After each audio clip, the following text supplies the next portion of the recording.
Madam এবার আপনি খুশি তো? কেন গো, খবর হয়ে গেছে নাকি? হ্যাঁ, খবর হয়ে গেছে কটকটি। ওই যে আপনাকে বলেছিলাম না, যেখানে ভোটের বাক্সগুলো রাখা ছিল ওখানকার লোকগুলোর সাথে কথা হয়েছে। তুই তো দিকে বললাম তোমাকে, পেট্রোল পেট্রোল সব ব্যবস্থা করে ফেলেছি, আর লোকও রাজি হয়ে গেছে। ওকে তো বললাম ওসবের কোনো দরকার নেই। কিন্তু তুমি তো বললে যে কথাবার্তা ঠিক হয়ে গেছে ওর সাথে, কয়? এটা কিন্তু ঠিক কথা। আপনার স্বামী যদি আপনার বিরুদ্ধে নতুন করে ভোটে দাঁড়ায় না, আপনি তাহলে কিন্তু জিততে পারবেন না, কারণ লোকজন আপনার স্বামীকেই ভোট দেবে, আপনাকে দেবে না। হ্যাঁ, তুমি ঠিকই বলেছো। তবে ম্যাডাম ঠিকই কথা, কখন কার সাথে কি হয় কেউ বলতে পারে? একদম তুমি ঠিক কথা বলেছো। তা কি ভাবলে এটা নিয়ে? ওই যে বললাম ওদের সাথে তো কথা হয়ে গেছে। ওরা তো 3 লক্ষ টাকা চেয়েছে, আর আমাকে ভোটের ওই ঘরের মধ্যে যেতে দেবে। আমি সব ওখানে গিয়ে আপনার নামে ভোট দিয়ে দেবো। আমি এখনো বলছি, তোমার যদি লোকজন দরকার লাগে তো তুমি লোকজন নিয়ে যাও, বুঝতে পেরেছো? তোমার একার জন্য অত কিছু করা সম্ভব হবে না, ও অনেক সময় লেগে যাবে। বললাম তো ম্যাডাম, আপনাকে চিন্তা করতে হবে না, আমি তো আছি, সব দেখে নেবো। ঠিক করে তুমি আমার জন্য এত কিছু করছো, আমার তো ভাবতেই পারছি না। না ম্যাডাম, আপনি ওরকম কেন বলছেন? এরকম বলে আমাকে লজ্জা দেবেন না। আমি তো আপনার সাথে আছি, শেষ অবধি আপনার চেষ্টা করেই যাবো আপনাকে জেতানোর জন্য। নাগলে আমার কাছে ছিলাম, ওর কাছে আমি শেষ অবধি চেষ্টা করেছিলাম, কিন্তু আমার সাথে এরকম যে ধোঁকা করবে আমি তো বুঝতেই পারিনি। তুমি এত ভাবছো কেন? এই তো, এবার আমি এমএলএ হয়ে যাবো, তোমার ঠাকুমাকে ঝট করে বের করে দেবো একদম। তো কাজটা সেরেই ফেলেছো। কয় লোকজনের সাথে কথা হয়েছে, 1.5 লক্ষ টাকা লেগে বললো যে। ওদিকে নাকালবাকে ম্যাডামকে আনন্দ করতে দিন, বুঝতে পেরেছেন? যত নাচছে নাচুক। আজকে রাতে যে আমি যে কাণ্ডটা করবো, ওটা শুনে সকালবেলা ওর চোখ মাথায় উঠে যাবে একবারে। আমার তো খুব ভয় লাগছে। তুমি কিন্তু একটু সাবধানে কাজটা করো, বুঝতে পেরেছো? লোকজনের সাথে ভালো করে কথা বলেছো তো? আরে ম্যাডাম আপনি চিন্তা করছেন কেন?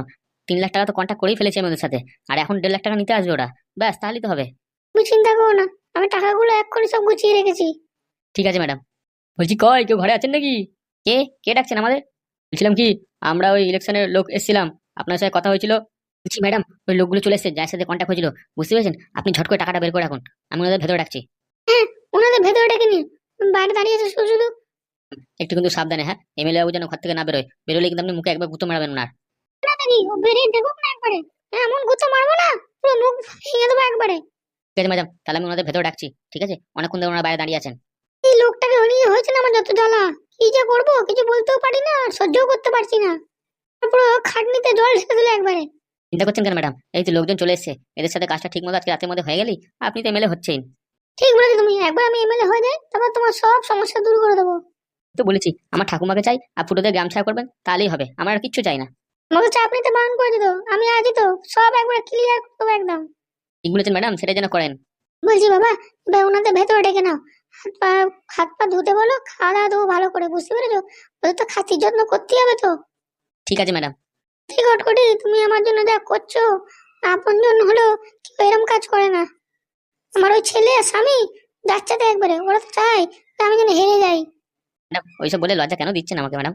যা বলি মন থেকে বলি, বুঝতে পারছো? মনের কথা বলবো, তাতে লজ্জা কিসের? ম্যাডাম তাহলে আমি ওনাদের ভেতরে ডাকছি। ঠিক আছে, ডাকো। বলছি স্যার, আপনারা ভেতরে চলে আসুন। কয় কটকটি দাদা, আমরা চলে এসেছি। আপনি তো এখানেই আসতে বলেছিলেন। হ্যাঁ, স্যার আপনারা ঠিক যাতে এসেছেন। এই হচ্ছেন আমাদের ম্যাডাম। ও তাই নাকি? নমস্কার ম্যাডাম, নমস্কার।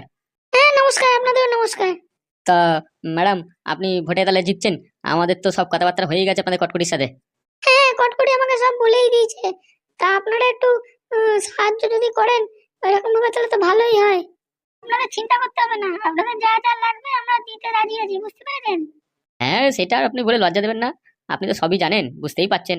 বলছি কি স্যার, আপনারা একটু বসুন, আপনাদের একটু খাবার দাবারের ব্যবস্থা করেছি, বুঝতে পেরেছেন? খাওয়া দাওয়া করে একবারে তবে যাবেন। আহা, আবার এইসব করার কি দরকার ছিল? এমনি একটু চা বিস্কুট দিলেই তো হতো। না না, তা বললি হয়? আপনারা স্যার মানুষ, আমাদের বাড়িতে প্রথম এসেছেন, তা একটু খাতি যত্ন করতে হবে না? এই আমাদের ওই আসল খাতি যত্নটা করলেই হবে, বুঝতে পেরেছো? ওটা দিয়ে দাও, আমরা চলে যাচ্ছি, আর তোমাকে যে টাইমে আসতে বলেছি ঠিক সেই টাইমে চলে এসো।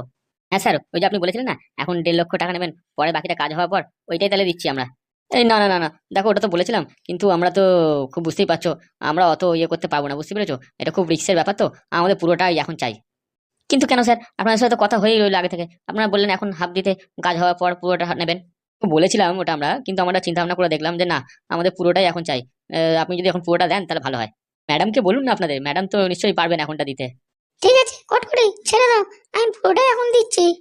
ম্যাডাম আপনি পুরোটাই এখন ব্যবস্থা করতে পারবেন? হ্যাঁ হ্যাঁ, আমার কাছে আছে, আমি দিচ্ছি এখনই। ঠিক আছে, তাহলে আপনি নিয়ে আসুন। হ্যাঁ, একটু দেখবেন যেন লোকজন কেউ দেখতে না পায় আমাকে। আমি তো করতে একটু সময় লাগবে ভেতরে। ওসব চিন্তা তুমি করো না, আমরা যেই টাইমে বলেছি ওই টাইমে কেউ থাকবে না, বুঝতে পেরেছো? আমরাই থাকবো। একবার আমার ম্যাডাম এমএলএ হয়ে গেলে তখন আপনাদেরকেও আরো সুবিধা করে দেবো, দেখতে হবে না। এসব নয় পরে হবে, আগে এখন তো যেটা দরকার সেটা দাও আমাদের। এই তো ম্যাডাম আনতেই গেছে, আমাদের ম্যাডাম আনতেই গেছে। খটখটি, এই নাও। কয়? ওই তো ম্যাডাম চলে এসছে, ম্যাডাম চলে এসছে টাকা নিয়ে। হ্যাঁ ম্যাডাম, আপনি দিন, নিজে হাতে করে দিন। এই নিন স্যার, আপনার 3 লক্ষ টাকা। সত্যি ম্যাডাম 3 লক্ষ টাকায় ভোটে জিতবেন? আপনারা যদি চান তাহলে সম্ভব হবে। অবশ্যই অবশ্যই। দেখো তোমাদের কিন্তু আবার আমি বলতে এসছি, এসব ঝাউট ঝামেলা ছাড়ো, টাকাটা দাও আর আমাদের বাড়ি যেতে দাও, বুঝতে পেরেছো? আমি তো বললাম ওসব টাকা মাকা কিচ্ছু দেওয়া হবে না, যে টাকাটা দিয়েছো ওটা ফেরত দিয়ে যান, তারপর যা হবে কথা। তোমাদের কিন্তু ব্যাপারটা আমি কিছু বুঝতে পারছি না, কিন্তু শুধু শুধু আমাদের মুখ খারাপ করতে বাধ্য করছো। আমার নাতনি কিন্তু মুখ ভালো না একদম, টাকাটা দিয়ে দাও। আমরা আর ঝুট ঝামেলা করতে চাই না, ওসব বিচার সালিসি পরে হবে। বললাম তো কোনো টাকা মাকা আমরা দিতে পারবো না কো। আর যে টাকাটা দিয়েছি ওটা সুদ সমেত ফেরত দিয়ে যাও, তারপর কথা হবে। দেখো উল্টো পাল্টা কথা তোমরা কিন্তু বলো না, বুঝতে পেরেছো? আমাদের সাথে, আমার নাতনির সাথে তোমরা খুব খারাপ ব্যবহার করেছো, আর তোমরা আমাদেরকে এরকম কথা শোনাচ্ছ টাকা পয়সা নিয়ে। ভালো ভালো বলছি, নাহলে কিন্তু তোমাদের নামে মামলা করে দেবো আমি, তখন বুঝবে ঠেলা। নিজের ছেলেদের চাকরিটা কি শেষ করতে চাও নাকি রাস্তায় ভিক্ষা করতে চাও? ও বাবা তাই নাকি? আপনি আবার আমাদের ভয় দেখাচ্ছেন? যান একটু করে দিন তো দেখি কি করতে পারেন। আমরা এইসব ঝুট ঝামেলা করতে চাই না, বুঝতে পেরেছো? তোমার ছেলে কি করে না করে ওসব আমাদের দেখার দরকার নেই, তোমরা কি করো না করো সেসব আমরা জানতে চাই না। আমাদের টাকাটা শিগগিরই এই মাসেরটা দিয়ে দাও, আমাদের হাতে সময় নেই। অ্যাকাউন্ট নাম্বার দিয়ে যাচ্ছি, এর পরের বার থেকে প্রত্যেক মাসে ওখানে ডিপোজিট করে দেবে, পাঠিয়ে দেবে, বুঝতে পেরেছো? বাবা তাই নাকি? রাতে মনে হচ্ছে ঠিক মতো ঘুম হয়নি গো। ফুটো, তোমার দাদাই কিন্তু মুখ সামলে কথা বলছি বলো। বেশি বকবে না, ঠিক আছে? আমি এক্ষুনি যদি মুখ খুলি তোমার ধুতি খুলে যাবে একবারে। এরম উল্টো পাল্টা কেন কথা বলছেন? আমাদের কি টাকা না দেওয়ার প্ল্যান হচ্ছে নাকি? আগে তো বললাম আমরা এখানে সালিসি করব, তারপর সে টাকা পয়সার কথা হবে। কেন সেদিনকে যে এত কথাবার্তা হলো ঠিকঠাক, যে বিয়ে ডিভোর্স তো হয়নি এখনো, ডিভোর্স হবে 6 মাস ধরে টাকা দেবে, তারপর যা হবে দেখা যাবে। শোনো, যে কি বলেছে ওসব নিয়ে আমরা এখন কথা বলতে চাই না। আর যে বলেছে সে তো কিছুই জানে না কো। এখন ওর কথা বিশ্বাস করে কি আমরা কাজ করবো নাকি? যেটা বলবে সেটা তো আমরা মানতে পারি না, না। কোর্টের উকিল যেটা বলবে সেই মতো আমাদের চলতে হবে।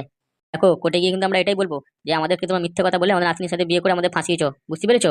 আমাদেরকে তো চেনো না, আমাদের হাতে লোকজন আছে, বুঝতে পেরেছো? এমন উল্টো পাল্টা কথা বলে প্যাঁচ দেবো, দেখবে জীবনে জেল থেকে বেরোতে পারবে না কো। ভাবে কথা হয়েছে ওরকম ভাবেই দেবেন, বুঝতে পেরেছেন? আমার নাতনি কোনোদিন ডিভোর্স দেবে না কো। আর ওরকম ভাবে ঝুলিয়ে 30,000 টাকা করে প্রত্যেক মাসে দেবে। তাই নাকি? এত বড় কথা চিন্তা করে রেখেছেন আপনারা? আবারই আবদার পেয়েছেন নাকি আপনার নাতনি?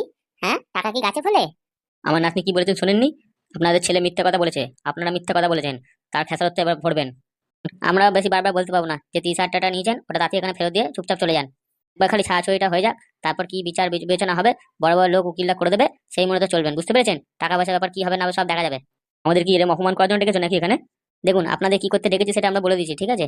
আপনি যদি উল্টোপাল্টা কথা ভাবেন সেটা আপনার ব্যাপার, কারণ আমরা আপনার মতো নয়। দেখো তোমরা কি চাইছো সেটা বুঝতেই পারছি আমরা, কিন্তু আমরা এবার কি চাইবো সেটা কিন্তু তোমার দেখাবো এবার। আমার নাতনি কিন্তু খুব একটা ভালো নয়, বুঝতে পেরেছেন? ও এমন কিন্তু আপনাদের নামে কেস দেবে না, ওই সারা জীবন জেলের ভাতি খেতে হবে আপনাদের। ও বাবা, তাই? কয় একটু কেস দিয়ে দেখান তো দেখি। তো আমরা গ্রামে থাকতে পারি, ঠিক আছে? আমাদের মাথায় বুদ্ধি কম নয় তা বলে যেটা করবো না পাকাপোক্ত ভাবেই করবো একদম। আমার নাতিনের ভালোই কিন্তু জানা আছে সবকিছু, বুঝতে পেরেছো? কিভাবে কাজ করাতে হয় সেটা সব মাথায় আছে। আপনার নাতিন তো খুব একবারে চালু জিনিস, 2-3টে বয়ফ্রেন্ড দেখে একবার নিজেকে কি মনে করে নাকি?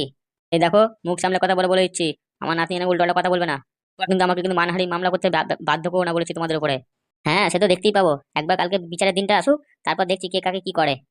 আপনার ওই টাকলা ছেলে কোথায় গেল? হ্যাঁ, দেখতে পাচ্ছি না তো। খুব তো বলছিলেন ভালোই আছে, কাজ করে কয়। আসছে তো, ওকে ও তো আপনার মতো মানে কি বলবো, বসে থাকে না বাড়িতে, ওর বিভিন্ন কাজ থাকে, ওই প্লেনে করে আসছে বললাম তো। ওই তো লোকের বাড়িতে গ্রুপ পরিষ্কার করে বেড়াচ্ছে, মেথরের কাজ করে বেড়াচ্ছে। হ্যাঁ, সে আবার কি কাজ করবে? কেন এই রাতের বেলাতে এইখানে বেরিয়েছেন? হ্যাঁ, যান না নিজে ঘরে গিয়ে চুপচাপ শুয়ে পড়ুন, কালকে তো বিচার হবে, লোকজন ডাকা হয়েছে, তখন আসবেন, যা কথা বলা তখন কথা বলবেন। আপনার সাথে এখন শুধু শুধু কথা বলে আমরা নিজেদের মুডটা খারাপ করতে চাই না। তো ইচ্ছা হচ্ছে না এই বাড়িতে থাকতে। আমরা তো চাই না আপনি এখানে থাকুন, যান বেরিয়ে যান এখন এই ঘর থেকে।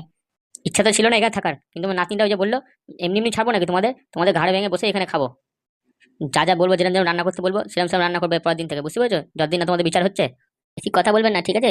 ফ্যান ভাত দেবো, ফ্যান ভাতই খাবেন, বেশি একদম মুখ চালাবেন না কো। এখানে আছেন আমাদের মতো হিসেবে চলবেন। কি বৌমা, বৌমার বাপের সাথে দাদুর সাথে কিভাবে কথা বলতে হয় সেটা তো আপনাদের জানাই নেই। আগে নিজের নাতিকে বৌমা কিভাবে তৈরি হতে হয় সেটা শেখান, বুঝতে পেরেছেন? মানুষজনকে কিভাবে সম্মান দিতে হয় সেটা শেখান, তারপর আমাদের সাথে কথা বলবেন। হ্যাঁ সে তো দেখতেই পাচ্ছি, তোমাদের ব্যবহার কিরকম সে আমরা জানতে পেরে গেছি।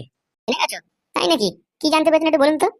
তোমাদের মতো শয়তান বজ্জাতদের ঘরে ওই জন্য তো কোনো মেয়ে ছেলে নেই, ওই একটা মেয়ে ছেলে রয়ে গেছে, কোনো কারণে কি জানি ওকে কিছু খাইয়ে পড়িয়ে রেখে দিচ্ছ মনে হয় তোমরা, নাহলে তো ও ছেড়ে চলে যাওয়ার কথা। আমার তো কপালটা পুড়ে গেছিল যে আমার নাতিনের বিয়েটা এই তোমাদের সাথে এই বাড়িতে দিয়েছিলাম। ছি ছি ছি ছি ছি, এখানে কেউ মানুষজনে বিয়ে দেয়? দেখুন, আপনাদের কিন্তু আমি আগেও সাবধান করেছিলাম, এখনো সাবধান করছি।